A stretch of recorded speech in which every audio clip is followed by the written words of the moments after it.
कि हमारी एकता से भाजपा लड़ खड़ा गई है। हमारी एकता से भाजपा घबरा चुकी है। नमस्कार, मैं हूं अंशिता।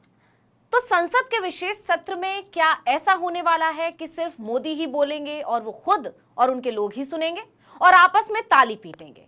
टीवी पर उनके शिष्यों समर्थकों के लिए लाइव टेलीकास्ट होगा और बाकी सब तमाशा देखेंगे। कांग्रेस के इरादे तो इशारा कर रहे हैं कि संसद का स्पेशल सेशन यानी कि विशेष सत्र सिर्फ मोदी और बीजेपी के सांसदों की अड्डेबाजी में तब्दील होकर रहने वाला है। कहीं ऐसा ना हो कि विशेष सत्र का हाल भी वैसा ही हो जाए जैसा कि नए संसद भवन के उद्घाटन का हुआ था। कहीं पूरा विपक्ष सत्र का बहिष्कार ही ना कर दे और विपक्ष की कुर्सियां खाली रह जाएं।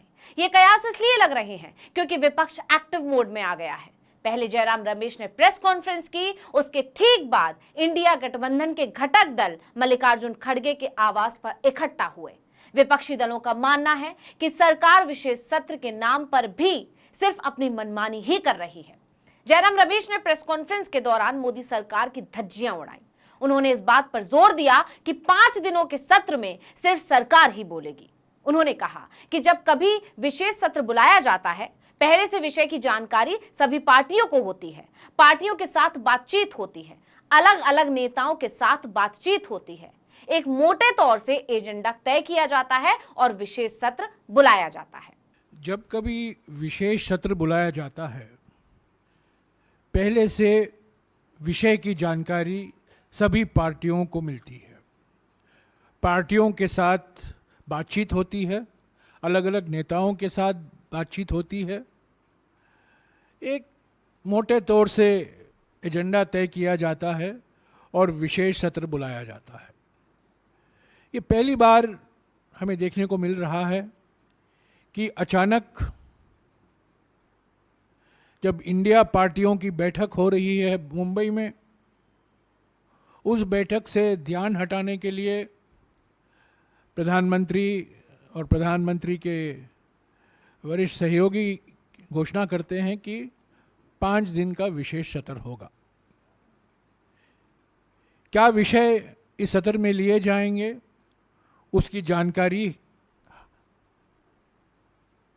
हमारे पास नहीं है। तो कांग्रेस के मुताबिक मोदी सरकार सिर्फ डरी हुई है और उसके डर की वजह सिर्फ इंडिया गठबंधन और उसकी बढ़ती मजबूती है।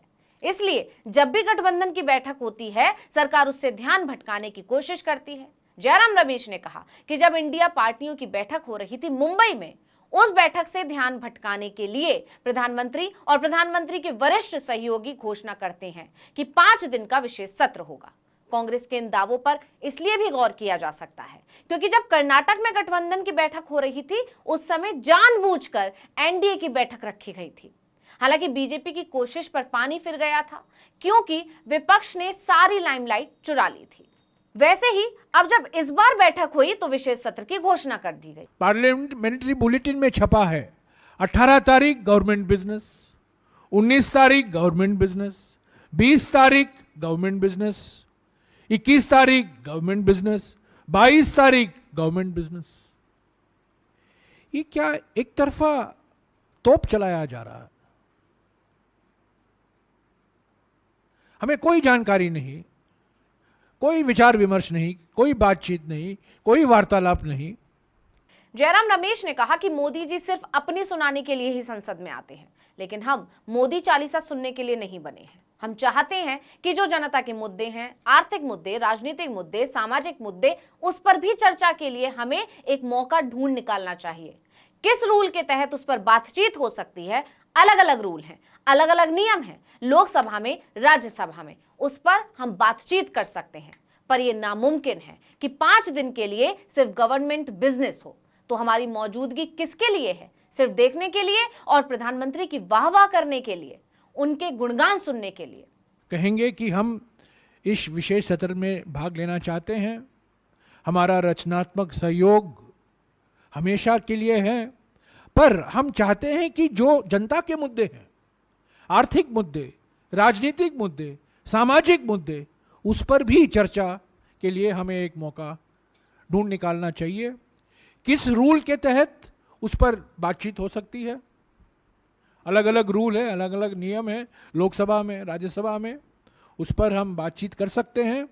पर यह नामुमकिन है कि 5 दिन के लिए सिर्फ गवर्नमेंट बिजनेस हो। तो हमारी मौजूदगी किसके लिए है? सिर्फ देखने के लिए और प्रधानमंत्री की वाह करने के लिए, उनके गुणगान सुनने के लिए। अपने कुछ ही मिनट के बयान में जयराम रमेश ने मोदी सरकार को खूब खरी खोटी सुनाई। उन्होंने ये संकेत देने की कोशिश की कि अगर सरकार सिर्फ अपनी सुनाने के लिए सत्र बुला रही है तो विपक्ष इसके लिए बिल्कुल तैयार नहीं है। विपक्ष चाहता है कि सत्र में सामाजिक मुद्दों पर, आर्थिक मुद्दों पर, कूटनीति से लेकर जो मुद्दे हैं और जो राजनीतिक मुद्दे हैं उन पर चर्चा हो। 5 दिन का सत्र है, 11 से 6 बजे तक चलेगा। सिर्फ मोदी चालीसा के लिए हम नहीं बैठने वाले हैं। कि जो मुद्दे हैं, आर्थिक मुद्दे हैं, राजनीतिक मुद्दे हैं, विदेश नीति से लेकर मुद्दे हैं, हमारे सीमाओं पर क्यों चुनौतियां हैं उससे लेकर मुद्दे हैं, इन पर भी चर्चा होनी चाहिए। 5 दिन का सत्र है, 11 से 6 बजे तक चलेगा। सिर्फ मोदी चालीसा के लिए नहीं हम बैठने वाले हैं। कांग्रेस सांसद ने कहा कि हम उम्मीद करते हैं कि इस विशेष सत्र में सरकार विपक्ष को भी साथ लेकर चलेगी। सरकार और हमें मुद्दे के बारे में जानकारी पहले से ही देगी। इसके साथ ही उन्होंने चेतावनी भी दी कि जो 5 अगस्त 2019 को हुआ था कि 11:30 बजे एक मसौदा, ये बिल विधेयक पेश किया जाता है और कहा जाता है कि इसको आज ही पास करना है, ऐसा नहीं होना चाहिए।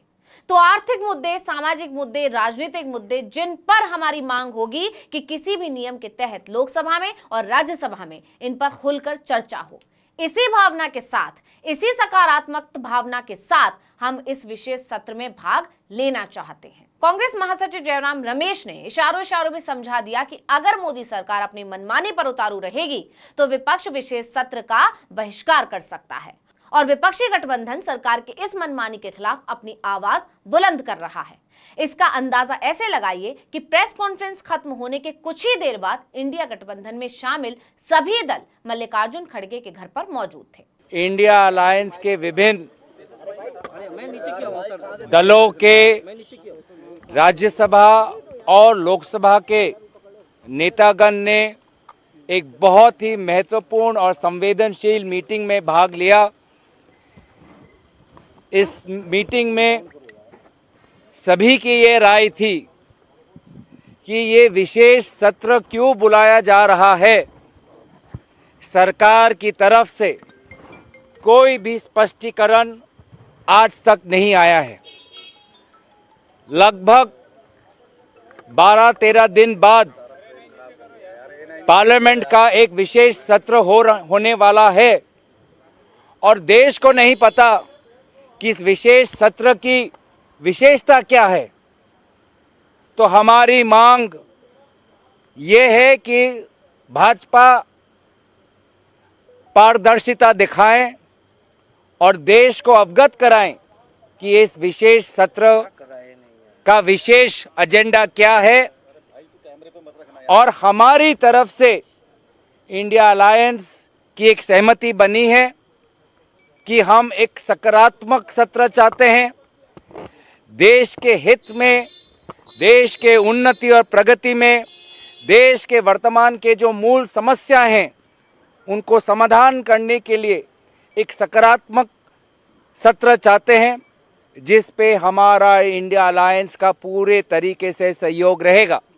लेकिन एक बात तो तय है कि इस बैठक मात्र से ही बीजेपी खेमे में खलबली मच गई है। वहीं जानकारों का तो यह भी दावा है कि अब गेंद मोदी सरकार के पाले में है। अगर वो विशेष सत्र में विपक्ष को बुलाना चाहती है तो विपक्ष की मांग मानेगी, नहीं तो विपक्ष सरकार पर मनमानी करने का जो आरोप लगाता है वो सच साबित हो जाएगा। अब देखना है सरकार क्या करती है। तो इस वीडियो में इतना ही। आपसे अनुरोध है कि YouTube पर हमारे चैनल आर्टिकल 19 इंडिया को सब्सक्राइब कीजिए, Facebook पर लाइक कीजिए, कमेंट करके बताइए आपको हमारा ये वीडियो कैसा लगा। आने वाले दिनों में हम और किन मुद्दों पर वीडियो बनाएं ये भी जरूर बताइएगा। ट्विटर हैंडल है आर्टिकल 19_इंडिया, इसको भी फॉलो कर लीजिए। नमस्कार।